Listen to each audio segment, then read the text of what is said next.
오늘 말씀은 로마서 3장 9절에서 28절 말씀까지입니다. 우리 함께 교독으로 한 절씩 돌아가면서 말씀을 봉독하도록 하겠습니다. 제가 먼저 9절 말씀 읽도록 하겠습니다. 그러면 어떠하냐? 우리는 나으냐? 결코 아니라 유대인이나 헬라인이나 다 죄 아래 있다고 우리가 이미 선언하였느니라. 기록된 바 의인은 없나니 하나도 없으며 깨닫는 자도 없고 하나님을 찾는 자도 없고 다 치우쳐 함께 무익하게 되고 선을 행하는 자는 없나니 하나도 없도다. 그들의 목구멍은 열린 무덤이요 그 혀로는 속임을 일삼으며 그 입술에는 독사의 독이 있고 그 입에는 저주와 악독이 가득하고 그 발은 피 흘리는데 빠른지라. 파멸과 고생이 그 길에 있어 평강의 길을 알지 못하였고 그들의 눈앞에 하나님을 두려워함이 없느니라 함과 같으니라. 우리가 알거니와 무릇 율법이 말하는 바는 율법 아래에 있는 자들에게 말하는 것이니 이는 모든 입을 막고 온 세상으로 하나님의 심판 아래에 있게 하려 함이라. 그러므로 율법의 행위로 그의 앞에 의롭다 하심을 얻은 육체가 없나니 율법으로는 죄를 깨달음이니라. 이제는 율법 외에 하나님의 한 의가 나타났으니 율법과 선지자들에게 증거를 받은 것이라. 곧 예수 그리스도를 믿음으로 말미암아 모두 믿는 자에게 미치는 하나님의 의는 차별이 없느니라. 모든 사람이 죄를 범하였음에 하나님의 영광에 이르지 못하더니 그리스도 예수 안에 있는 성령으로 말미암아 하나님의 은혜로 값없이 의롭다 하심을 얻은 자 되었느니라. 이 예수를 하나님이 그의 피로써 믿음으로 말미암는 화목제물로 세우셨으니 이는 하나님께서 길이 참으시는 중에 전에 지은 죄를 간과하심으로 자기의 의로우심을 나타내려 하심이니 곧 이때 자기의 의로우심을 나타내사 자기도 의로우시며 또한 예수 믿는 자를 의롭다 하려 하심이라. 그런즉 자랑할 때가 어디냐 있을 수가 없느니라. 무슨 법으로냐 행위로냐 아니라 오직 믿음의 법으로니라. 그러므로 사람이 의롭다 하심을 얻는 것은 율법의 행위에 있지 않고 믿음으로 되는 줄 우리가 인정하노라. 아멘. 네, 오늘도 이렇게 3일 되는 날 하나님께 예배하기 위해서 수요 예배에 오신 우리 모든 성도 여러분 진심으로 환영하고 또 축복합니다. 우리 함께 말씀을 듣는 가운데 그 말씀을 붙들고 기도하는 가운데 하나님의 크신 은혜와 위로가 풍성히 있기를 주님의 이름으로 소망합니다. 저와 함께하는 수요 예배 시간에는 어떤 특별한 이벤트가 없다면은 계속해서 주님께서 가르쳐 주신 기도에 대해서 차례대로 쭉 살펴보고 있습니다. 다들 설 명절은 잘 보내셨는지 모르겠습니다. 고향에는 잘 다녀오셨나요? 아니면 계신 곳에서 자녀들이나 부모님을 반갑게 만나셨는가요?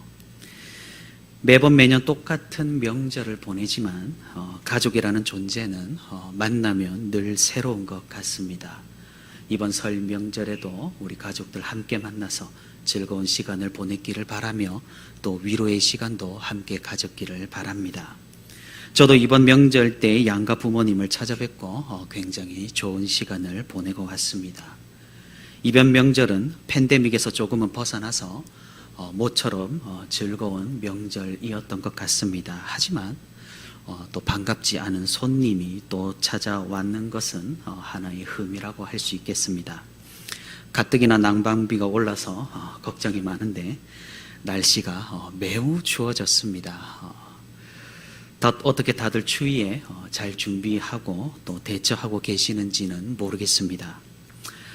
참으로 자연 환경과 우리 사회가 갈수록 살기가 어려워지고 있다라는 느낌을 지울 수가 없는 것 같습니다. 명절은 즐겁지만 여전히 우리 주위 환경은 쉽지만은 않은 그런 상황일 겁니다.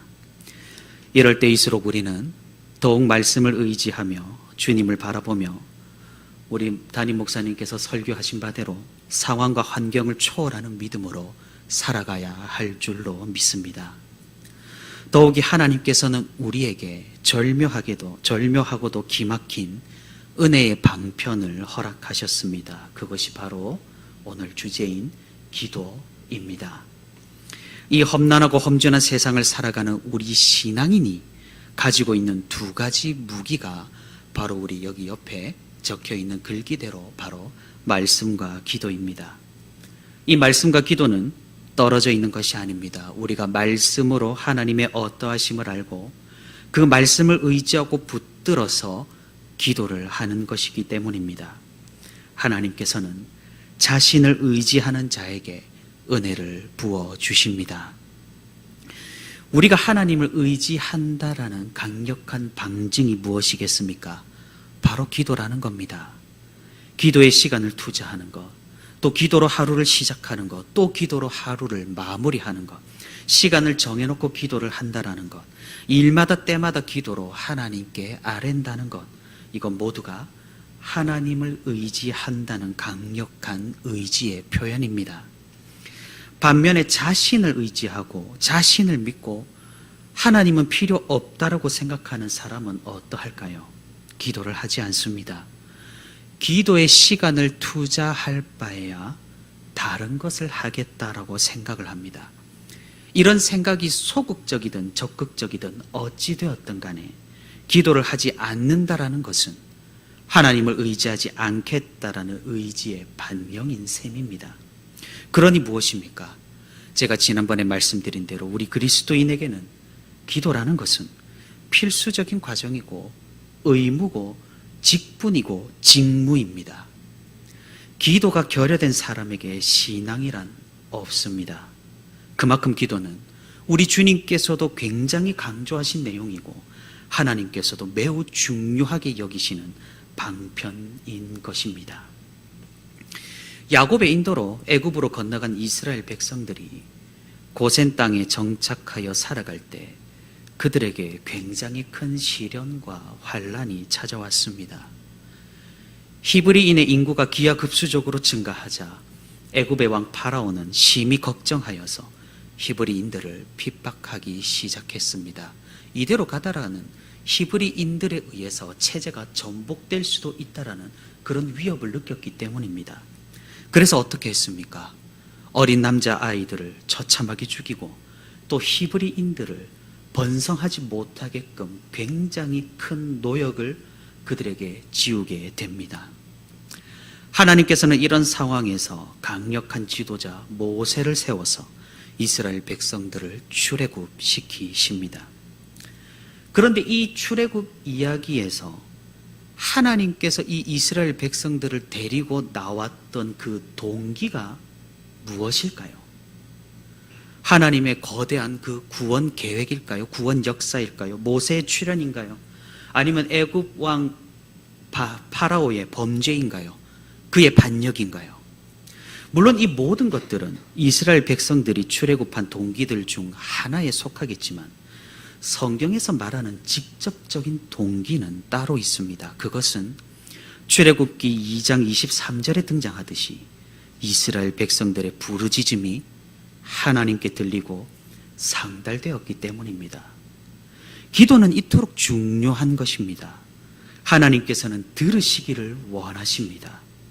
그것이 이미 예정된 하나님의 계획이라고 할지라도 우리가 아무것도 하지 않아도 하나님께서 결국 그 일을 행하실 계획을 가지고 계신다고 할지라도 하나님께서는 그분의 백성들의 부르짖음을 듣기를 원하신다라는 것이죠. 왜 그러하십니까? 그것은 하나님께서는 우리의 아버지가 되시기 때문입니다. 자녀들이 자신을 의지함에 그 누구보다 기뻐하시는 존재이시기에 그렇습니다. 우리는 피조물이고 그분은 창조주이시기에 하나님께서 우리를 만드신 그 목적에 부합하기에 우리의 기도는 당위성을 가지게 되는 것입니다.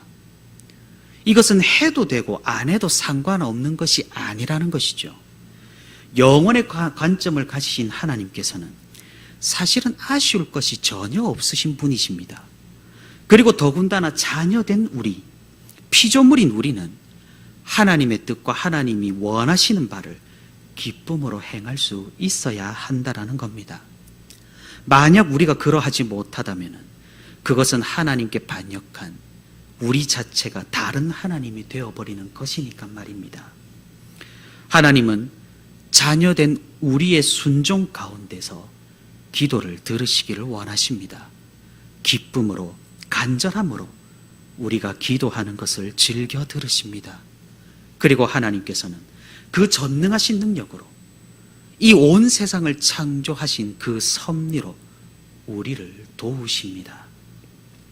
마치 이스라엘 백성들을 해방시켜서 그 젖과 꿀이 흐르는 땅으로 인도하셨듯이 말입니다. 그러니 우리는 기도하는 것에 있어 대범할 필요가 있습니다. 설사 우리가 잘못된 기도를 한다 하더라도 하나님께서는 듣고 계십니다. 물론 그 기도를 들어주시지 않는다고 할지라도 그 기도 자체로 이미 하나님과 우리는 연결이 되기 때문에 너무나 충분한 의미와 이미 엄청난 효율을 가지고 있는 셈입니다. 그리고 우리가 기도하면 할수록 성령 하나님께서는 우리에게 마땅히 간구해야 할 바를 기도를 통해 또 알려주십니다. 그래서 종국에는 우리의 기도 내용이 바뀌어서 결국에는 내가 원하는 바가 아니라 하나님께서 이루고자 하시는 바를 위해 내가 기도를 되풀이하게 되는, 내가 하나님께 올려드리는 것이 아니라 하나님이 나에게 감동을 주셔서 내가 그 감동을 내 입술로 고백을 하는, 이렇게 기도를 하게 되는 그런 신앙의 경지까지 오르게 된다라는 사실입니다. 우리는 하나님 나라를 이 땅에서 실현하고 이루어 나가야 하는 사명을 가지고 있습니다. 우리의 생각대로, 우리의 계획대로 하나님 나라를 이룬다면 그것은 하나님 나라가 아니라 우리 자신의 왕국일 뿐일 테지요. 하나님 나라는 말 그대로 하나님께서 세우신 나라, 하나님의 뜻과 계획대로 이루어진 나라입니다. 그러니 우리의 기도로, 하나님의 뜻과 계획에 맞추어진 우리의 기도로 우리는 하나님 나라를 이룰 수가 있는 것입니다. 기도는 심오합니다. 또 신비합니다. 감추어진 비밀도 많고 능력도 많습니다. 세상을 이길 믿음과 세상을 이긴 말씀이 함께합니다. 그래서 이 기도는 매우 중요하고 우리가 계속해서 기도에 대한 지식과 지혜를 배우고 깨달을 필요가 있는 셈입니다. 그래서 우리에게 중요한 기도문 하나가 있다면 바로 우리가 살펴보고 있는 주기도문입니다. 주님께서 가르쳐 주신 기도, 기도의 모범, 하나님께서 하나님께 드리는 기도에 대해서 가르쳐 주신 것이 바로 이 주기도문입니다. 그렇기에 우리는 이 기도문을 바탕으로 기도를 하는 것이 가장 안전하고 가장 보편적이고 가장 정확하다라는 사실입니다. 오늘로 이 주님께서 가르쳐 주신 기도문에 대한 7번째 시간입니다. 이제 해가 양력과 음력 모두가 바뀌었으니 복습을 한번 하고 넘어가도 되겠습니다. 원래 해가 바뀌면 이전 것은 지나갔으니 모든 것을 잊어버리게 되는 것이 기본이 아니겠습니까? 그러니 다시 한번 상기를 해보고 한번 나아가도록 하겠습니다. 주기도문의 구성을 우리가 살펴보자면 총 8개의 문장으로 구분할 수 있다고 말씀을 드렸습니다. 첫 번째 문장은 서원입니다. 하늘에 계신 우리 아버지여 라고 성부 하나님을 부르는 그런 시작 부분입니다. 우리는 이 문장에서 하늘에 계시다라는 의미와 우리의 아버지라는 의미를 나누어서 살펴보았습니다. 그리고 나서 이제 우리의 간구가 등장합니다. 간구는 총 6가지입니다. 이 6개의 간구를 3개씩 쪼개어 볼 수가 있습니다. 앞에 3개는 하나님의 영광을 위한 간구, 그리고 뒤에 3개는 우리의 필요를 위한 간구입니다. 마치 십계명 돌판의 좌우판과 비슷합니다. 하나님의 아버지의 이름이 거룩하게 여김을 받으시오며 아버지의 나라가 임하시오며 아버지의 뜻이 하늘에서 이루어진 것 같이 땅에서도 이루어지기를 바랍니다. 이렇게 하나님의 영광을 구하는 3개의 앞에 간구입니다. 그리고 이어서 오늘 우리에게 일용할 양식을 주시고 우리의 죄를 사하여 주시고 우리를 시험에 들게 하지 마시고 악에서 구하소서. 이렇게 우리의 필요를 구하는 뒤에 3개의 간구입니다. 이렇게 간구가 끝난 뒤에는 이제 결말을 이어갑니다. 나라와 권세와 영광이 아버지께 영원히 있사옵나이다. 이렇게 주기도문의 구성을 살펴본다면 세 개의 구성, 선, 간구, 결말로 되어 있음을 살펴볼 수가 있습니다. 오늘은 우리의 필요를 구하는 간구 중에 두 번째 문장, 우리의 죄를 사하여 주시옵고에 대해서 우리가 함께 살펴보도록 하겠습니다. 우리 사람이라는 존재가 살아가기 위해 정말로 필요한 것이 있다면 그것은 의식주입니다. 두말할 것도 없는 말이죠. 이것이 해결되지 않는다면 우리는 이 세상에서 생존하기가 불가능합니다. 오늘 같은 날씨에 의식주가 해결되지 않는다면 굉장히 우리는 삶을 지속하기가 어려울 겁니다. 순서라는 것이 절대적으로 중요도를 말해주는 것은 아니겠지만 우리 주님께서도 이 의식주를 위해 가장 먼저 간구를 하셨다라는 사실은 의미심장합니다. 그래서 지난번 시간에 살펴봤듯이 일용할 양식을 구하는 것, 사실 굉장히 중요한 간구란 것을 살펴보았었습니다. 우리가 하나님을 떠나 하나님의 은혜와 하나님의 허락 없이는 한순간이라도 이 세상에 생존할 수 없다라는 처절한 고백이기에 그렇습니다.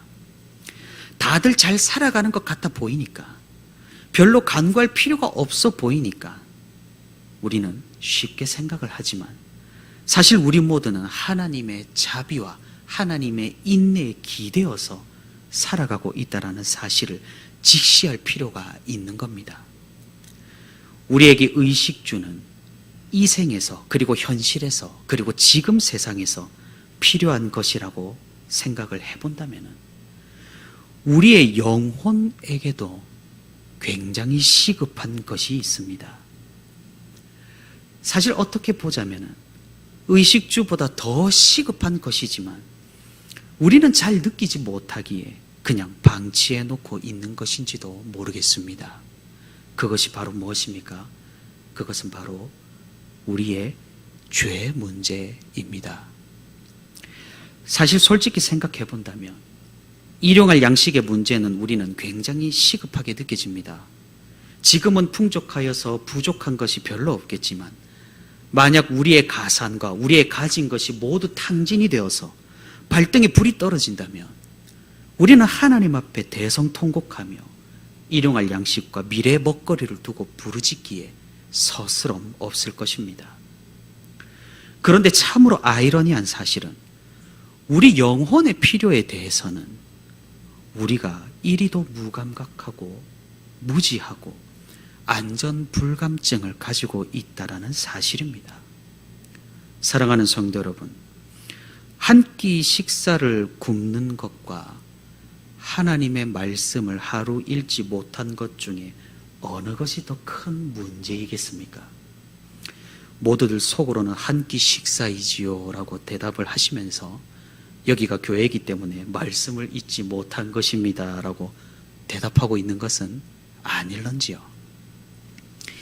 저는 어릴 때부터 배가 고픈 것이 굉장히 큰 고통으로 느껴졌습니다.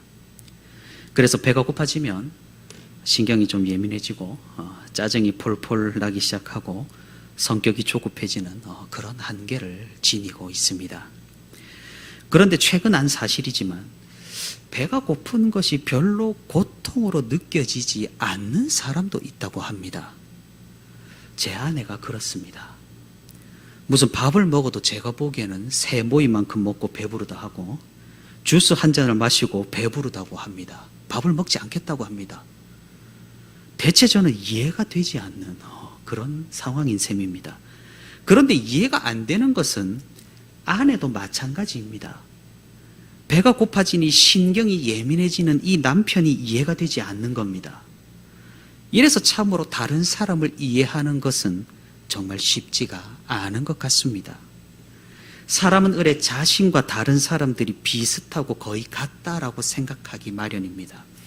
그래서 식사 시간이 지나고 밥때가 늦어지면 저는 아내도 비슷하게 예민할 것이라고 생각을 했습니다. 그런데 이게 웬일입니까? 너무나 느긋한 겁니다. 뭐 식사를 걸으면 걸렀지, 늦어지면 늦어졌지, 세워라 내워라 하고 있는 겁니다. 그러고는 도리어 예민한 저를 이해하지 못하겠다고 하니 제가 참 결혼 초반에는 좀 힘이 들었던 건 사실입니다. 이제는 서로가 어떠한지를 이해를 하고 서로를 배려를 합니다. 식사 시간이 좀 지나면 아내는 초콜릿 하나를 제 입에 물립니다.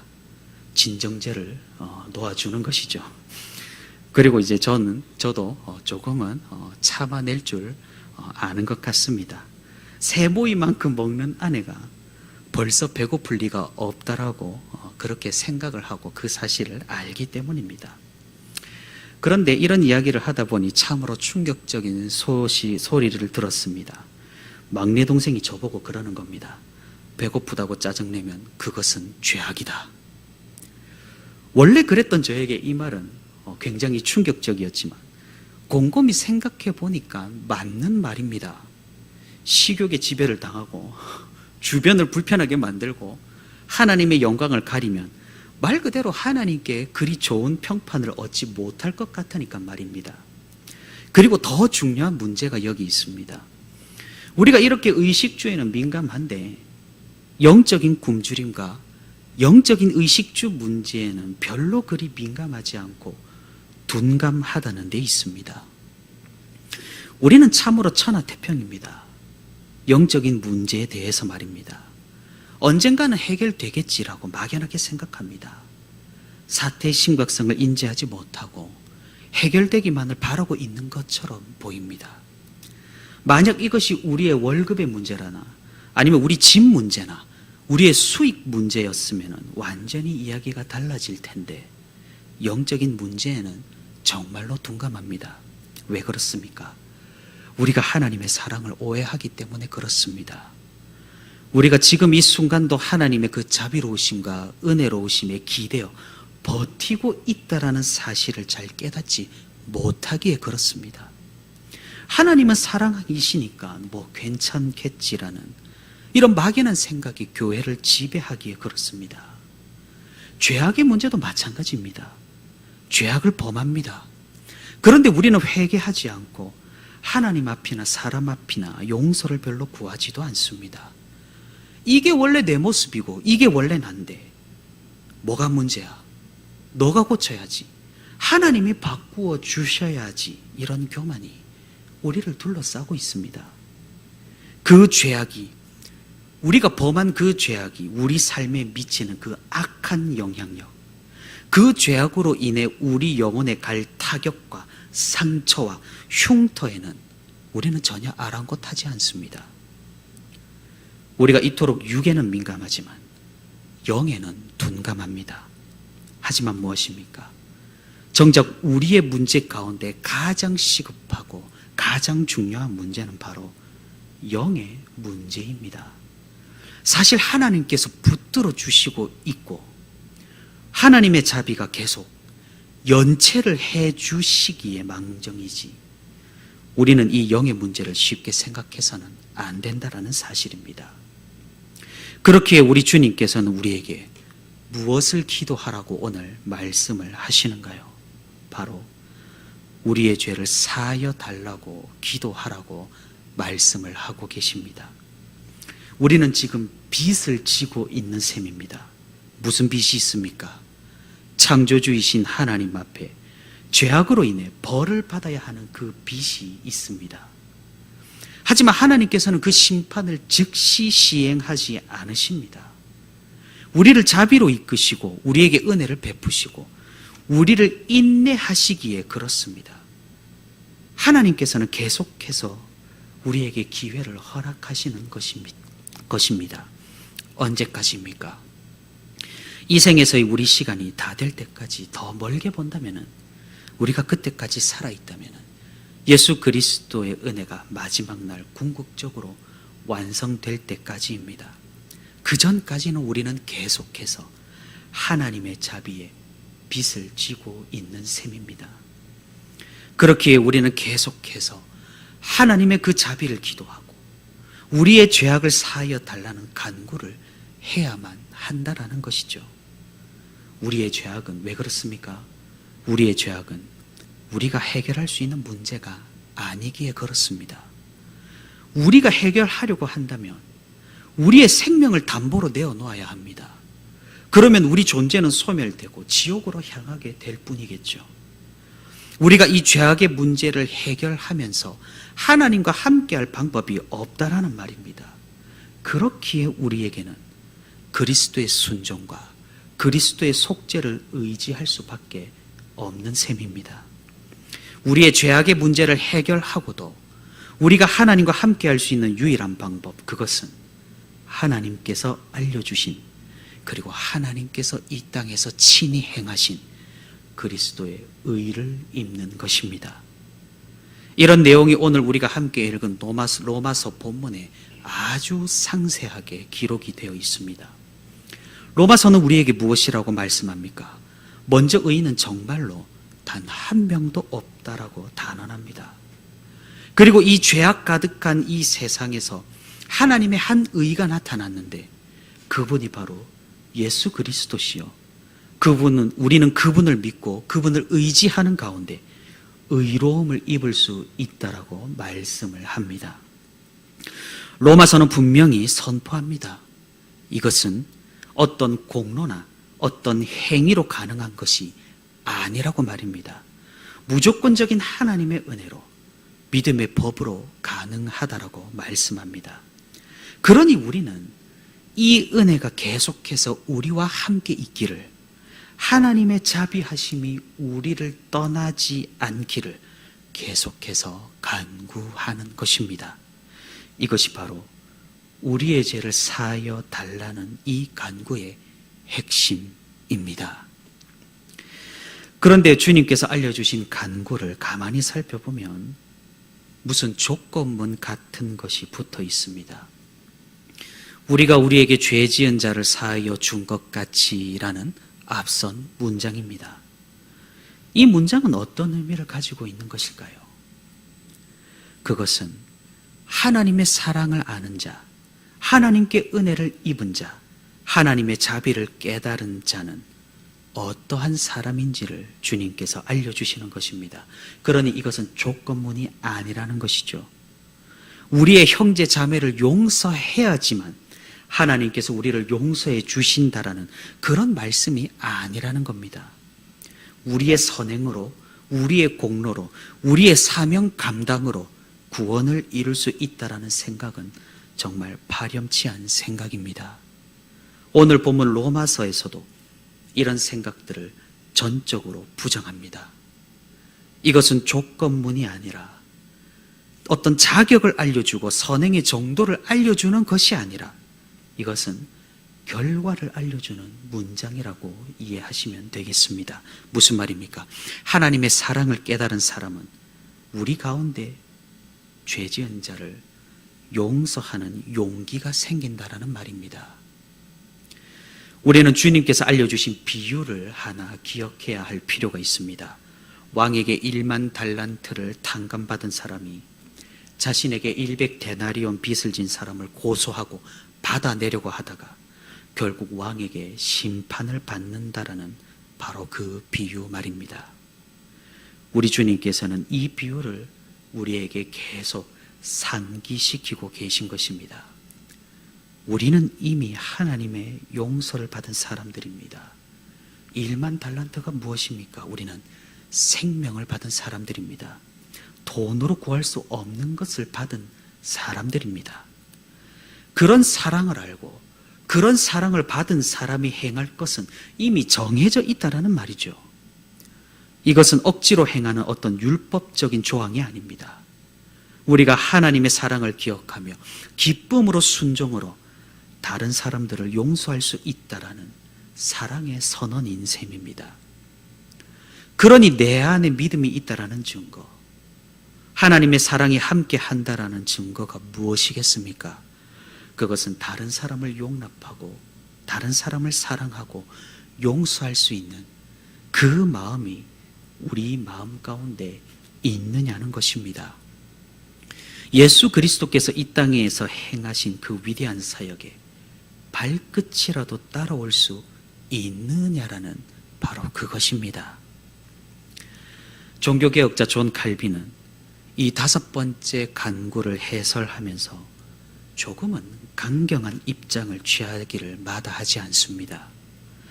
다른 사람을 용서해야 한다라는 이 문장에서 칼빈은 선을 확 그어버립니다. 하나님께서는 이 간구를 통하여 다른 사람을 용서하지 못하는 사람을 그의 백성에 포함시키지 않겠다라는 사실을 확실히 보여주신다. 주기도문은 주님께서 직접 가르쳐 주신 기도고, 또 우리가 사실 매주일 고백하고 읊조리고 함께 간구하는 기도입니다. 매번 우리가 이 기도문을 말하면서 이 간구의 내용에 전혀 신경 쓰지 않고 지키지도 않으며 상관없다는 듯이 살아간다면 그것은 정말 너무나 큰 자비의 망각이고 은혜의 부재이며 사랑의 실종일 것입니다. 죄 사함이란 것은 단순히 순결해서 끝나지 않습니다. 죄 사함은 반드시 그리스도의 의가 나의 의가 된다는, 우리의 의가 된다라는 의의 전각까지 나아갑니다. 예수 그리스도의 의를 입은 사람, 그 의로 그리스도와 연합한 사람, 성령 하나님의 통제를 받는 사람, 그 사람이 바로 우리 그리스도인입니다. 그리스도의 의를 받은 사람만이 다른 사람을 용서할 수 있는 힘이 있다라는 것입니다. 성령 하나님과 함께하는 사람만이 주위 사람들을 용납할 수 있는 여유가 있다라는 것입니다. 하나님께 죄를 사하여 달라고 진실되게 간구하는 사람만이 다른 사람의 죄악을 용서할 용기가 있다라는 것입니다. 이것은 복종이 아닙니다. 순종입니다. 순종과 복종의 차이가 무엇입니까? 그것은 나도 동의하여 기쁘게 참여한다라는 겁니다. 하나님 앞에 겸허하여서 우리의 죄를 사하여 달라고 하는 이 기도는 우리를 이렇게 변화시킬 것입니다. 사랑하는 성도 여러분, 우리 주님께서는, 예수님께서는 죄를 빚이라고 부르셨습니다. 왜 그리 부르셨습니까? 여기에도 하나님의 은혜가 드러납니다. 심판이라고 부르지 않았다는 사실에 그렇습니다. 당장에 갚아야 할, 지금 즉시 처분할 그런 것이 아니라는 것이죠. 하나님께서는 자비로 우리를 참아주시고 우리를 인내하시고 우리에게 기회를 주십니다. 우리는 그 은혜에 기대어서 어쩌면 방종하여 시급함을 깨닫지 못하고 영적인 문제에 둔감하고 육적인 문제에만 골몰하고 있는지도 모릅니다. 우리는 이 빚을 갚아야 합니다. 하나님께서는 자비로우십니다. 이 빚을 갚아야 할 시기에 대해서 참아주십니다. 우리가 시급함을 깨닫기를 주님께서는 기다려주십니다. 우리가 부르짖기를 기다려주신다라는 말씀입니다. 우리가 이 은혜를, 이 자비를 깨달을 수 있기를 바랍니다. 그리하여서 우리가 날마다 하나님의 자비에 기대어 우리의 죄 용서를 간구하는 이 기도를 할 수 있기를 바랍니다. 우리는 죄의 문제를 해결해야만 합니다. 하나님과 함께하기 위해서는 이 죄악의 문제를 반드시 해결해야만 합니다. 하지만 우리로서는 해결할 방법이 없습니다. 그렇기에 우리는 그리스도를 의지함으로써 이 빚을 탕감받는 것입니다. 교만한 사람은 자신이 죄인이라는 인식도 하지 않습니다. 교회에서 죄인이라고 하니 그런 줄로만 알지 정말 죄인이라는 인식을 하지 못하는 사람도 많습니다. 정말 자신이 죄를 가지고 있다라는 사실을 철저하게 깨닫는 사람은 기도를 할 수밖에 없는 것이란 사실입니다. 하나님, 저의 죄를 용서해 달라고 말입니다. 그렇기에 하나님께 용서를 빌고 은혜를 깨달은 사람만이 또 다른 사람을 용서할 수 있다라는 주님의 선포를 또한 우리가 기억할 수 있기를 바랍니다. 우리가 이 기도의 가르침을 기억하여서 우리가 사는 이 세상을 하나님의 나라로 변화시키고 바꾸어 나가고 내 주위부터, 우리 가정부터 하나님의 사랑이 넘치는 공간, 그런 관계로 이루어져 가기를 바랍니다. 새로운 한 해의 시작점에 우리가 서 있습니다. 올 한 해 하나님의 사랑을 받은 자로서, 하나님의 자비를 깨달은 자로서, 하나님의 은혜 안에 잠겨진 자로서 하나님의 사랑을 보여주는 그런 아름다운 그리스도인이 될 수 있기를 바랍니다. 우리의 이 지속적인 간구로 인해 우리가 변화되고 우리 주위가 변화되어 그리스도의 의로 말미암아 죄악으로 오염된 세상이 정화되고 하나님 나라가 확장되는 그런 놀라운 역사가 분명히 삶 가운데 실제하는 저와 우리 부천시민교회 모든 성도가 되기를 주님의 이름으로 소망합니다.